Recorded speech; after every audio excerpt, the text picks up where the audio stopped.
Good evening everyone and welcome to our study tonight, June 9, Identifying the Little Horn. Our topic is highly sensitive. What we shall do tonight is to allow the Bible to identify the little horn. To be safe, we will let the Bible identify or speak for itself. Since this prophecy is already part of history, we will also ask history to help us identify the little horn. Now, dear Lord, we need your guidance that we may be able to identify the little horn objectively using the Bible to allow it to speak for itself and also to substantiate our study using the history or secular history book. Because I pray in Jesus' name, amen. Our text is Daniel 7:24 and 25. And the 10 horns out of this kingdom are 10 kings that shall arise, and another shall arise or shall rise after them, and he shall be diverse from the first,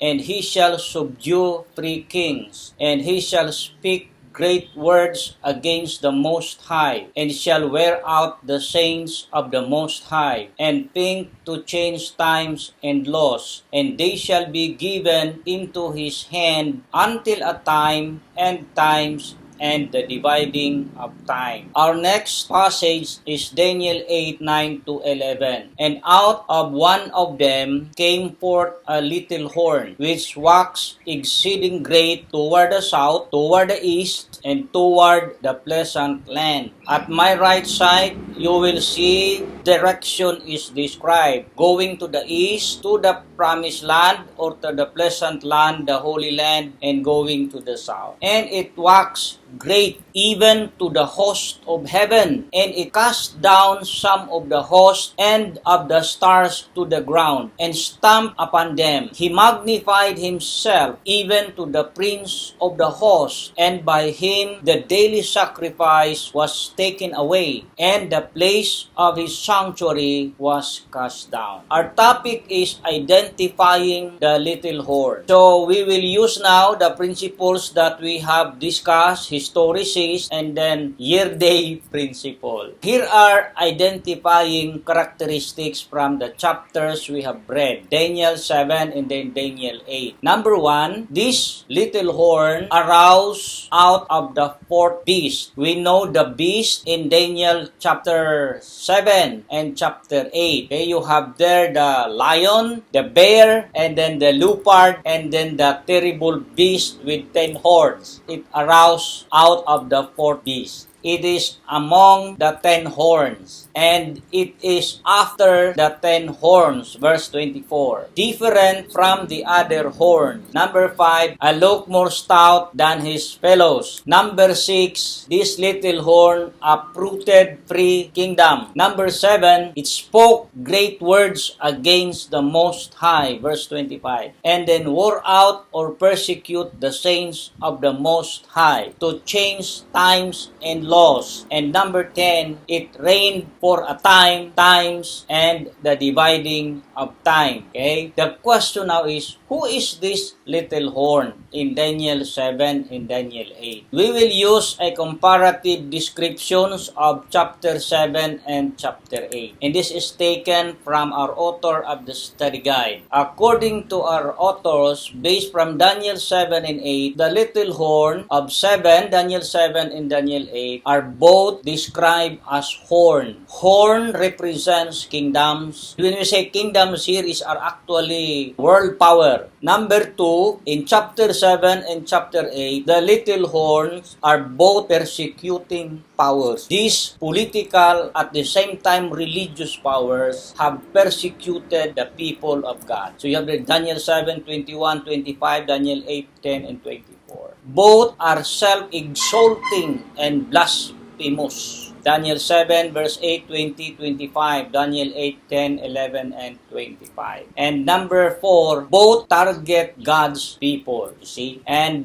number 5, both have aspects of their activity delineated by prophetic time, times, and the dividing of time. That is 1,260 years. Number 6, both in these chapters extend until the end of time. Daniel 7:25-26, Daniel 8:17 and 19. And the last comparison, both are to be supernaturally destroyed. Who is this little horn? I like to show you, and I like the question to be answered using history book. And I'd like to use a historian who is a Filipino. And this is very familiar among the Filipinos who have graduated from college from 1980s until this time. Because this textbook has been used in the classrooms all throughout the Philippines. The author is Gregorio F. Saidi. He was born on May 25, 1907 and he died on October 31, 1986. Was a Filipino historian, author, and politician from the town of Pagsanghan, Laguna, Philippines. Some of our students or many of our history students at the Adventist University of the Philippines have visited this man when he was still alive. And you know, he testified, he said to our students that sometime in the past, he was asked by the church to delete 2 pages in his history book. And that 2 pages is none other than the items that he entitled The Evils of the Church. So when I asked the National Bookstore in the North Philippines, I was told, because I was looking for a copy of that old book, I was told you cannot find the book. But I'm happy that it is in the internet. So I have taken this copy, screenshot pages from the internet. It was saved in the internet. But in the National Bookstore, there is none. Because his writing was objectively describing the evils of the church. But the description, of course, was actually offensive to the church. Okay, so here is a paragraph that I took from the internet, World History in Asian Settings, page 152, Gregorio F. Saidi, 1986 edition. It says there, the rise of the papacy. After the fall of Rome, a Roman Empire, the Bishop of Rome became a powerful ruler, succeeding the Caesars. So here it's very clear, according to this historian, that the empire that succeeded the Roman Empire is the religious Rome. In other words, the Christian church, more particularly described as the papacy. Who is this papacy? This papal power, popularly called papacy, had a twofold basis. Number one, the Pope was believed to have inherited the authority of Saint Peter, the first bishop of Rome. And number two, the city of Rome, even after the fall of the Roman Empire in the West, was the center of the whole of Christendom. So in other words, the power of the Pope actually is political, at the same time religious. That's why in our description of the text, its power is unique. It says here, it's different from other horns. I look more stout than his fellow, because this is the only political power that also has religious power. In other words, it is the union of church and state that has ruled the world for 1,260 years, from 538 AD to 1798 AD. Let's continue reading according to the history book. Here we have established, using a history book, Filipino historian by the name of Gregorio F. Saidi, the kingdom that succeeded the Roman Empire, the fall of the Roman Empire, came another empire which was a Holy Roman Empire. So it was a continuation of Rome, but it is unique because it has religious power. And his religious power actually has attacked the kingdom of God. According to the same book, page 189, the Council of Trent from 1545 to 1563, Pope Paul III, 1534 to 1549, began the Catholic Reformation by calling the Council of Trent, which met at irregular intervals from 15 1545 to 1563. Among the achievements of this famous church council were the following. Number one, it recognized the Pope as the infallible head of the Catholic Church. You see, this Council of Trent is very significant. That meeting has put the Pope as infallible head of the Catholic Church. In other words, that is the head of the Church that cannot err, that cannot sin, that cannot commit mistakes. Therefore, it claims to be God. And that power was given by the Council of Trent. Number two, accomplishment of the Council of Trent, it condemned the Protestant claim that the Bible is the only guide of man's salvation. So the position of the Catholic Church is that the tradition is the number one source of man's salvation and doctrine. The Bible is only secondary, and that is against or opposite to the Protestant claim. The Bible and the Bible alone. Number three, accomplishment of the Council of Trent. These are screenshots. It reaffirmed the validity of the Mass, the seven sacraments, the veneration of saints, and other Catholic dogmas. Number four, it prescribed high standards of conduct for the clergy. Number five, it authorized the Pope to publish an index or a list of books which Catholics were forbidden to read. You can go to the internet, I've just checked it, and then type their index, a list of books which Catholics were forbidden to read. There are so many books there which were written by church fathers. The Catholics were forbidden to read. So, what we have just read is a history book establishing the identity of the little horn. This power came after the Roman Empire. And the Roman Empire was succeeded by the Roman Church.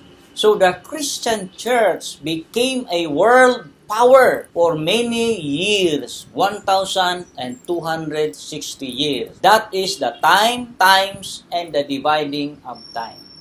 Is the last that I will cite from this historian. Very significant in as far as Daniel 7:25 is concerned, because the little horn is described there as changing the law. It says here, and times. This one actually establishes the change or the origin of the change of the Sabbath to Sunday. The law that was given by Constantine in AD 312 was actually a civil law. 200 years later, in 538, the civil law became a religious law, such that the Sabbath day for Christian is no longer the Sabbath day, Saturday, but the first day of the week. Here is this historian tells us. In the preceding paragraph, it talks about the conversion of Constantine the Great. It says that he was on his way to fight a rival emperor. While he was on his way, he saw a flaming cross in the sky, and there was an inscription, in hoc signo vinces. In this sign you shall conquer. And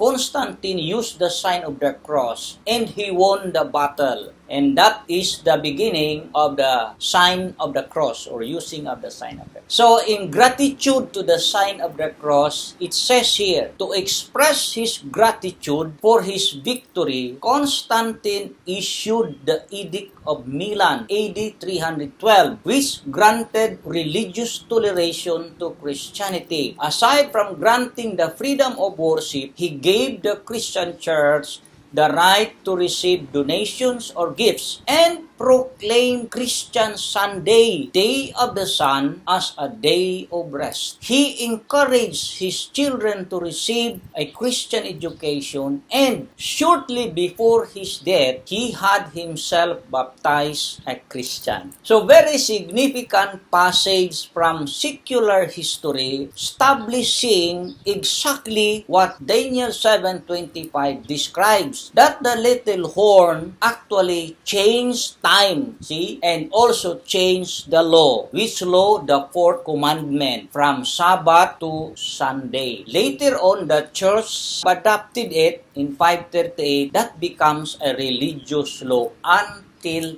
now. You see, so for me, this is the safest and the most objective way of identifying the little horn. Okay? Dear Lord, thank you that you have enlightened us through these narratives from the scriptures as well as from history book to establish who is this little horn. None other than the Christian church who reigned in the past from 538 AD to 1798 AD. Thank you, Lord, that you will give us more time to study personally details in history that would affirm our understanding and interpretation of Daniel chapter 7 and chapter 8. In Jesus' name I pray. Amen.